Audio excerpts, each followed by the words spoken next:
Welcome to Amma's പാചകം. ഇന്ന് നമ്മൾ ചെയ്യാൻ പോകുന്നത് മസാല ദോശ. അത് വളരെ പെട്ടെന്ന് നമുക്ക് റെഡിയാക്കിയെടുക്കാം. അതിനായിട്ട് കുറച്ച് ബട്ടർ മിൽക്ക് റെഡിയാക്കാം. ഒരു പാനിൽ കുറച്ച് പാൽ ഒഴിച്ചിട്ട് അതിലേക്ക് നമുക്കൊരു ഹാഫ് ലെമൺ പിഴിഞ്ഞു കൊടുക്കാം. ഇപ്പോൾ നമ്മുടെ ബട്ടർ മിൽക്ക് റെഡി ആയിട്ടുണ്ട്. ഇനി നെക്സ്റ്റ് നമ്മൾ ചെയ്യാൻ പോകുന്നത് ഒരു ഗ്രൈൻഡറിലേക്ക് നമുക്ക് 2 കപ്പ് റവ ചേർത്ത് കൊടുക്കാം. ഇനി നെക്സ്റ്റ് 2 കപ്പ് റവ ചേർത്തതിന് ശേഷം ഞാൻ നേരത്തെ ചെയ്ത് വെച്ചിരിക്കുന്ന ബട്ടർ മിൽക്ക് 1 കപ്പ് ഉണ്ട് ഇപ്പോൾ, അത് ചേർത്ത് കൊടുക്കുന്നു. ബാക്കിയുള്ളതും കൂടി നമുക്ക് ചേർത്ത് കൊടുക്കാവുന്നതാണ്. ഇനി ഇതിലേക്ക് 1 കപ്പ് കുക്ക് ചെയ്ത റൈസ് ആഡ് ചെയ്ത് കൊടുക്കാം. കുറച്ച് ഉപ്പ് ആവശ്യത്തിന് ചേർത്ത് കൊടുക്കാം. നെക്സ്റ്റ് ചേർക്കാൻ പോകുന്നത് ബേക്കിംഗ് സോഡ, അതൊരു 1/4 ടീസ്പൂൺ. ഇതെല്ലാം കൂടി ചേർത്ത് നന്നായിട്ട് അടിച്ചെടുക്കണം. പാകത്തിന് വെള്ളവും കൂടി ചേർത്തിട്ട് വേണം അടിച്ചെടുക്കാനായിട്ട്. ഇനി നന്നായിട്ട് മിക്സ് ചെയ്ത് കൊടുക്കുക. ഇനി ഇതിൽ വെള്ളം പോരുന്നുണ്ടെങ്കിൽ നമുക്ക് ബാറ്റർ കുറച്ചും കൂടി ഒന്ന് ലൂസ് കൺസിസ്റ്റൻസി ആക്കാനായിട്ട് കുറച്ചുകൂടി വെള്ളം വേണമെങ്കിൽ ആഡ് ചെയ്ത് കൊടുക്കാം. അതുപോലെ തന്നെ ഇത് അരയ്ക്കുന്ന സമയത്തും നമുക്ക് പാകത്തിന് വെള്ളം ചേർത്ത് കൊടുത്ത് അരച്ചെടുക്കാവുന്നതാണ്. ഇപ്പം ഞാൻ കുറച്ചും കൂടി വെള്ളം ചേർത്ത് കൊടുക്കുന്നുണ്ട്.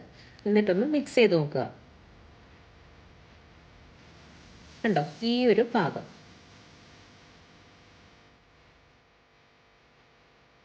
നന്നായിട്ട് മിക്സ് ചെയ്യണം. ഇപ്പം നമ്മുടെ ബാറ്റർ റെഡി ആയിട്ടുണ്ട്. ഇനി നമ്മൾ ചെയ്യാൻ പോകുന്നത് മസാല റെഡിയാക്കാം. അതിനായിട്ട് ഒരു പാനിലേക്ക് കുറച്ച് വെളിച്ചെണ്ണ ഒഴിച്ചു കൊടുക്കുക. വെളിച്ചെണ്ണ ഒന്ന് ചൂടായി വരുമ്പോൾ അതിലേക്ക് സവാള, പച്ചമുളക്, ഇഞ്ചി, വെളുത്തുള്ളി ഇതുപോലെ കൊത്തിയരിഞ്ഞ് വെച്ചിരിക്കുന്നുണ്ട്, അത് ഇട്ട് കൊടുക്കാം.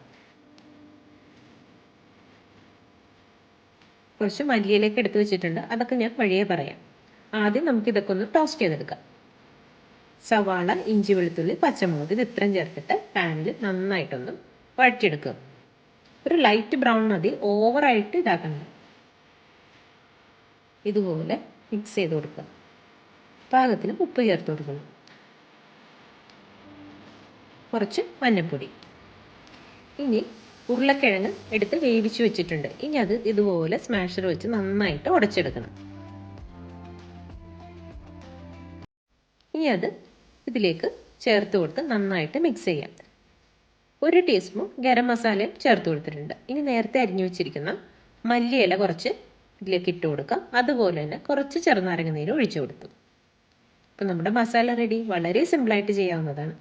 ഇനി നമ്മുടെ ദോശ ബാറ്റർ ഇതെടുത്തിട്ട് നമുക്കൊരു ദോശ ചുട്ടെടുക്കാം. കുറച്ച് ഗീ എല്ലാം ഇട്ട് നമുക്കൊന്ന് നല്ല റൗണ്ടിൽ ഇതുപോലെ സെറ്റ് ചെയ്തെടുക്കാം.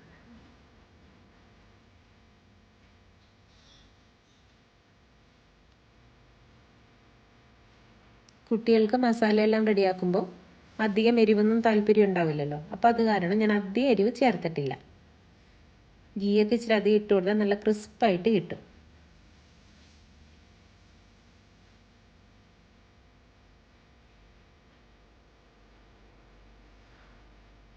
ഇപ്പോൾ നമ്മുടെ ദോശ റെഡിയായിട്ട് വന്നിട്ടുണ്ട്. ഇനി ഇതിലേക്ക് നമ്മൾ റെഡിയാക്കി വെച്ചിരിക്കുന്ന മസാല കുറച്ചെടുത്തിട്ട് ചേർത്ത് കൊടുക്കാം. എന്നിട്ടത് ഒന്ന് ഫോൾഡ് ചെയ്ത് റെഡിയാക്കിയെടുക്കാം.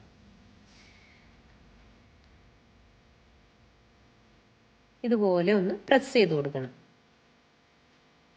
ഇപ്പം നമ്മുടെ മസാല ദോശ റെഡിയായി. ഇനി നമുക്കൊരു സർവിങ് പ്ലേറ്റിലേക്ക് സെർവ് ചെയ്യാം. വളരെ സിമ്പിളായിട്ട് ഉണ്ടാക്കുന്ന ഈ മസാല ദോശ എല്ലാവരും ഒന്ന് ട്രൈ ചെയ്ത് നോക്കണം. അപ്പോൾ നമുക്ക് നെക്സ്റ്റ് വീഡിയോയിൽ കാണാം. Bye bye.